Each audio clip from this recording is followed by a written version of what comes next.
Bentornati su White One Racing. Questa è la seconda parte del video dedicato al bombardone 244 cc a valvola per Vespa Large Frame. Ho proceduto a fare tutte le fasi noiose, montare i cuscinetti, montare il cambio e in questa puntata, in questo video, vedremo soltanto la parte saliente della fluidodinamica. Avete visto prima in un montaggio con la musica tutte le lavorazioni che sono state fatte sia al cilindro che al carter. Adesso misureremo le fasi di aspirazione, le fasi del cilindro, misureremo lo squish e il rapporto di compressione. Pronti per misurare la fasatura di aspirazione di questo motore. Allora, portiamo il pistone al punto morto superiore e troviamo lo 0.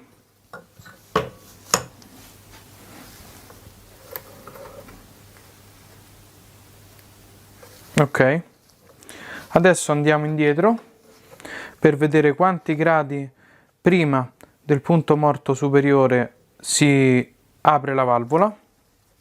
Questo sarà l'anticipo.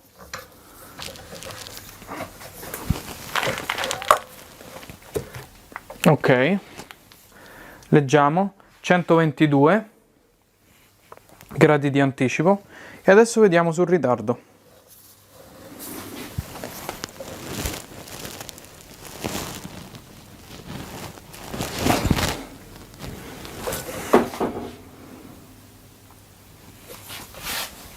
Eccoci qua, valvola chiusa, 75 gradi di ritardo, quindi la fasatura di questo motore è 122 di anticipo e 75 di ritardo. Possiamo approssimarlo a 125 perché la valvola ha una forma stondata, non quadrata, quindi 125, 75.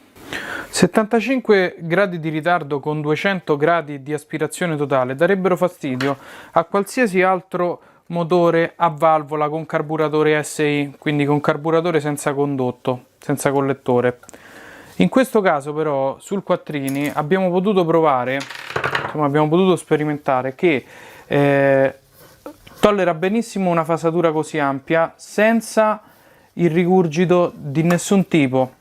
Questo è in parte dovuto alla lunghezza della biella maggiore che fa sì che il volume nel carter sia sufficiente per non farlo rifiutare.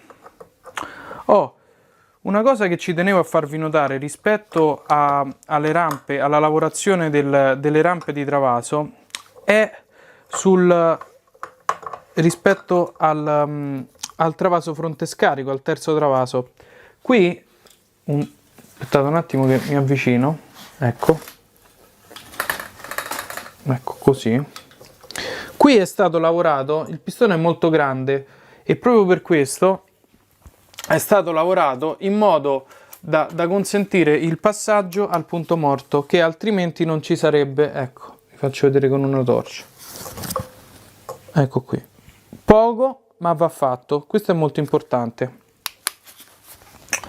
Ci ho detto, continuiamo il montaggio, chiudiamo il carter e procediamo poi alla misura delle fasi del cilindro e del rapporto di compressione. Eccoci qua con il cilindro montato.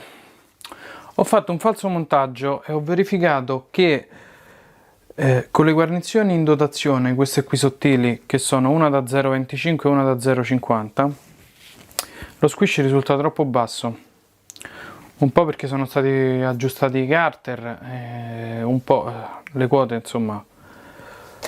Questo è, quindi ho dovuto utilizzare una guarnizione da 1,2 che schiacciata diventerà verosimilmente 0,7, 0,8, adesso vedremo, per avere poi uno squish adeguato. Adesso montiamo la testa e misuriamo lo squish.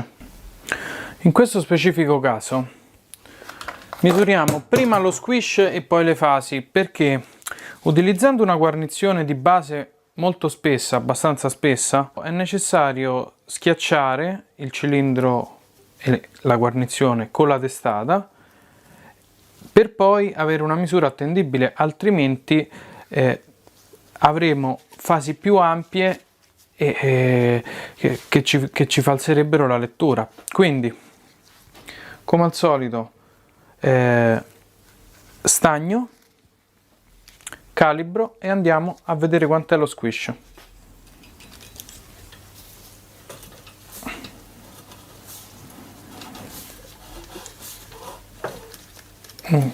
Se l'ho fatto corto, no, lo prende. Ok, schiacciato, eccolo qui. Misuriamo. A occhio mi sembra che ci siamo comunque, vediamo un po'. Sì, siamo a 1,3. 1,3 che è la misura giusta per questo cilindro, soprattutto perché abbiamo anche alzato lo scarico. Bene, adesso che la guarnizione sicuramente si sarà schiacciata, togliamo nuovamente la testata, fissiamo con delle bussole il cilindro al carter e andiamo a misurare le fasi con il sistema solito che già avete visto. Eccoci qua, abbiamo segnato lo 0, messo il goniometro a 0, allineando il bordo superiore dello scarico con il cielo del pistone. Adesso giro, vado indietro e vediamo quanti gradi ci vogliono per farlo chiudere. Ok, qui è 175, però la scala arriva fino a 180, quindi abbiamo 185 di scarico. Adesso misuriamo i travasi facendo sempre lo 0. Mi aspetterei un valore intorno a 125 per andare bene. Vediamo. Ok, tiriamo indietro.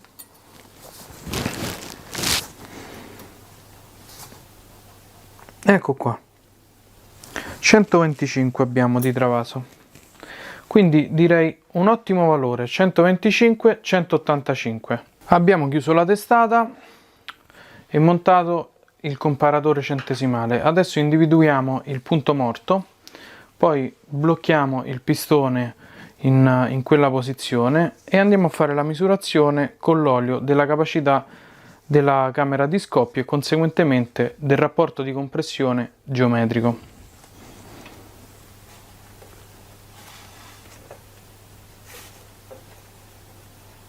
Eccolo qui, vedete? Eccolo qui, questo è il punto morto.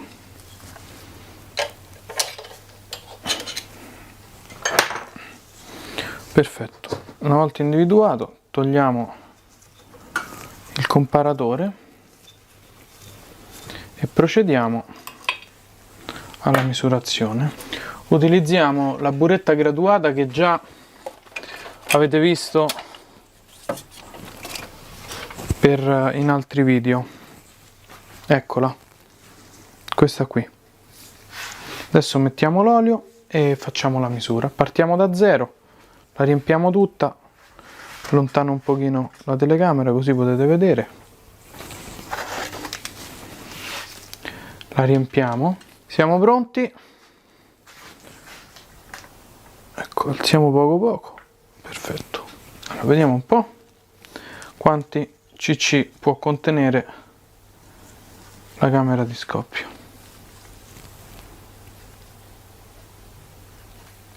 Ecco qua, ci siamo. Chiudiamo e leggiamo. Allora, questa camera di scoppio può contenere col pistone al punto morto superiore 21,5 cc. Eccolo qui il nostro motore completamente assemblato. Manca certo il coprivolano e il convogliatore del cilindro, però per il resto è completo. Abbiamo ottenuto un rapporto di compressione di 12,3 a 1, che va bene per questo motore, sia per la biella molto lunga che sopporta anticipi e rapporti di compressione elevati, e sia perché è stata alzata la luce di scarico, che quindi ha ridotto il rapporto di compressione effettivo. Abbiamo montato un airbox maggiorato, c'è un carburatore 2626 con il cornetto MRP, KY-Tronic curva 1, partenza dello statore 24 gradi, e poi metteremo una Polini Original qui, di quelle nuove che hanno il tubetto già maggiorato. L'abbiamo scelta principalmente perché esalta le peculiarità di questo propulsore, quindi lo fa rendere benissimo ai bassi e medi regimi, e poi è silenziosissima. Se ti è piaciuto il video, lascia un like e condividilo con i tuoi amici.